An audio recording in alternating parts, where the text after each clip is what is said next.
Um dia em que ele nos visitara em Paris, após o jantar, desculpando-se por estar de casaca, dissera-nos Françoise, depois que partira, que soubera pelo cocheiro que ele jantara na casa de uma princesa.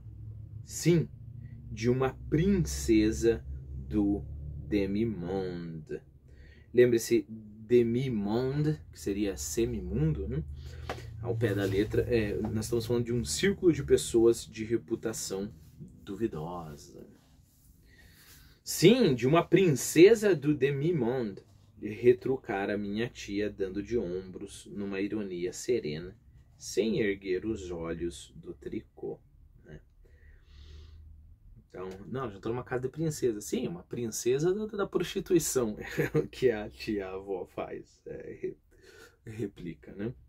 Desse modo, minha tia-avó tratava-o com alguma superioridade. Como pensava que ele devia se sentir lisonjeado com nossos convites, achava muito natural que não nos visitasse no verão sem trazer à mão uma cestinha de pêssegos ou framboesas do seu jardim e que, de todas as suas viagens à Itália, me trouxesse fotografias de obras-primas. Mais do que natural, né? Ninguém se sentia constrangido em mandar chamá-lo quando havia necessidade de molho gribiche. Quando havia necessidade. Molho gribiche é um tipo de maionese com picles, alcaparras, ovos, né? Ou de salada de ananás, abacaxi, para os grandes jantares aos quais não o convidavam, já que não lhe atribuíam prestígio suficiente para ser apresentado aos estranhos que vinham pela primeira vez. Bom, não sei quanto a você, mas aqui eu fico pensando, meu Deus, sua, por que você não manda essa família aí pastar? Né? Mas lembre-se, a gente já viu isso plenamente nos outros vídeos. Ele está muito além disso, né?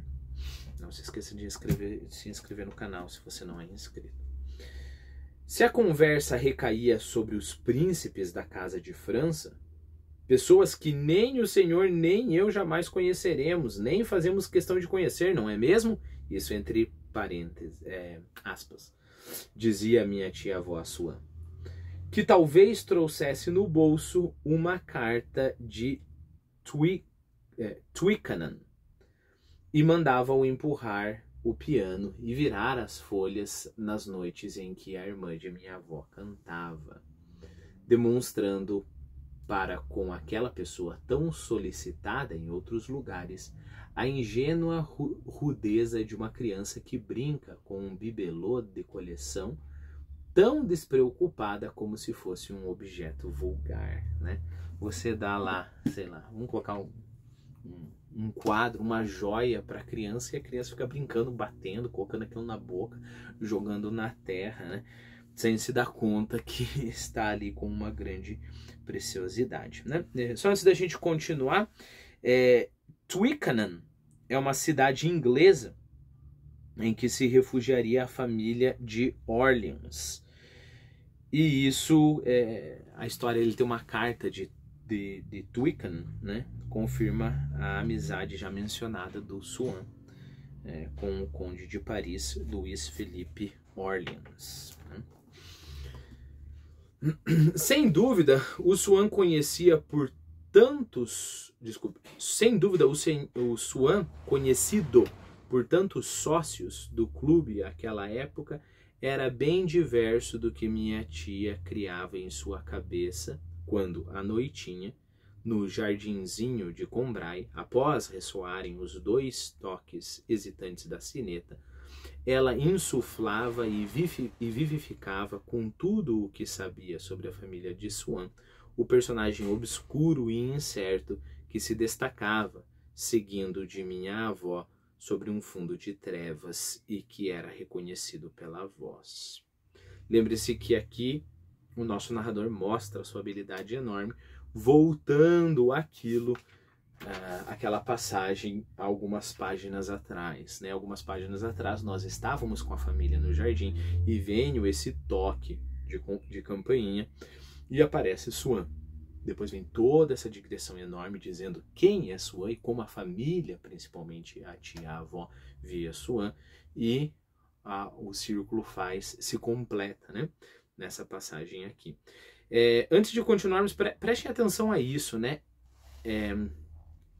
Ela ouvia os toques peculiares, né?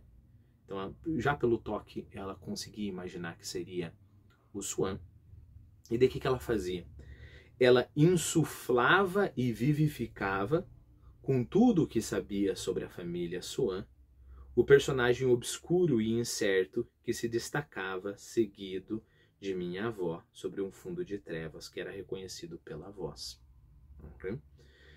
Então, é como se o Suan fosse um boneco inflável, né? Então, ele está no esquecimento. A partir do momento que ele toca a campainha e começa a vir, com o que? Esse é o ponto. Com o que a tia-avó infla o Suan? Com que tipo de ar? Com tudo que ela sabia sobre esse personagem obscuro, incerto, etc. Porém, mesmo do ponto de vista das coisas mais insignificantes da vida, nós não somos um todo materialmente constituído, idêntico para todas as pessoas. E cada um não tem mais que tomar conhecimento, como se tratasse de um livro de contabilidade ou de um testamento. Cada um não tem mais que tomar conhecimento, como se tratasse de um livro de contabilidade ou de um testamento. Nossa personalidade social é uma criação do pensamento alheio. Né? Então, lembre-se, vamos pegar o exemplo do orçamento, do testamento aqui, eu acho que vai nos fazer entender melhor, né? Então, um parente distante teu morre, né? Uma tia-avó, vamos colocar assim, como aconteceu o caso. E aí vamos ler o testamento. Nesse testamento ela vai elogiar a mãezinha dela, que já morreu, vai elogiar os filhos dela, vai falar sobre o cachorrinho Flu-Flu, que foi a alegria da velhice dela, e vai deixar o colar de diamantes para a empregada, etc, etc, né?